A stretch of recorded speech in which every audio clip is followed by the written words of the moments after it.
Good morning મિત્રો. આજની સવારની પ્રેમી સલામ, જય મસીહી. પ્રભુનું વચન આજે સવારે યાદ દેવડાવે છે, તું બીસ નહીં, તું ગભરાઈશ નહીં, હું તારી સાથે છું. અને 2025ના વર્ષના આ વચનોનો અભ્યાસ આપણે કરીએ છીએ. ગઈકાલે પણ કેટલાક વચનો આપણે જોયા. બીહોમાં ગભરાશો નહીં, ચિંતા કરશો નહીં. અને અહીંયા 3 વચનો આપણે જોવાના છે. માથીની સુવાર્તા 28મો અધ્યાય અને 5મું વચન. ત્યાં તો પુનરુત્થાનની વાત લખવામાં આવેલી છે. જ્યારે સ્ત્રીઓ ઈસુને શોધવાને માટે એ કબરે જાય છે અને ત્યાં તો પથ્થર ગબડી ગયો હતો, કબર ખુલી ગઈ હતી. ત્યારે કે છે, દૂતે સ્ત્રીઓને કહ્યું કે બીહોમાં, કેમ કે હું જાણું છું કે વધસ તમે જડાયેલા ઈસુને તમે શોધો છો, પણ તે અહીં નથી. અને એટલા માટે કેટલી બધી વાર એવી જગ્યાએ આપણે ઈસુને શોધીએ છીએ, બીક અને ગભરાટમાં. ત્યારે પ્રભુનું વચન આજે સવારે યાદ દેવડાવે છે કે હું જાણું છું કે તમે મને શોધો છો, પણ હું અહીં નથી. હું તો તમારા હૃદયમાં છું, હું તમારી આસપાસ છું. તમે આમ તેમ મને શોધશો નહીં.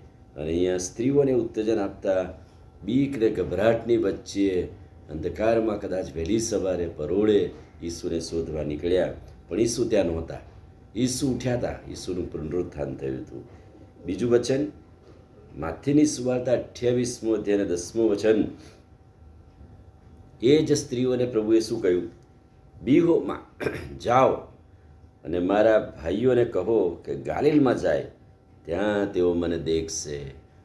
પહેલી વાત તો એમને પુનરુત્થાનનો સંદેશો પ્રભુએ આપ્યો કે ઈસુ ઉઠ્યા છે, ઈસુ અહીં કબરમાં નથી, જાઓ હવે. અને પ્રભુ એમને મળે છે, પ્રભુ એમને દર્શન આપે છે. અને દર્શન આપ્યા પછી સ્ત્રીઓને મોટી જવાબદારી પ્રભુએ આપી, સુવાર્તાનું કામ આપ્યું. જાઓ અને મારા ભાઈઓને કહો. એટલે જે વિશ્વાસમાં છે એમને પ્રભુનું વચન કહો. અને અહીંયા સુવાર્તાની મોટી જવાબદારી આપતા બીક કે ગભરાટ હોય તો બીસો નહીં, પુનરુત્થાન પામેલા ઈસુને પ્રગટ કરો.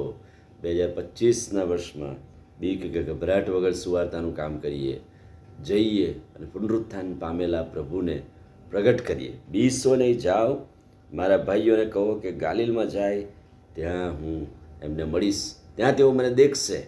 અને સુવાર્તાનું કામ સ્ત્રીઓ મારફતે પ્રભુનું વચન ગયું. અને ત્રીજું વચન, માર્કની સુવાર્તા 5મો અધ્યાય 36મું વચન.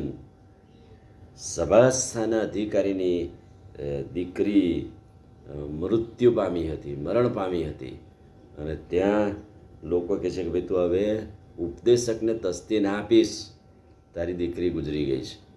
પણ પ્રભુ સભાસ્થાના અધિકારીને શું કહે છે? બીસમાં માત્ર વિશ્વાસ રાખ. અને એટલા માટે કેટલી બધી પરિસ્થિતિઓમાં આપણે બીક અને ગભરાટમાં જીવીએ છીએ.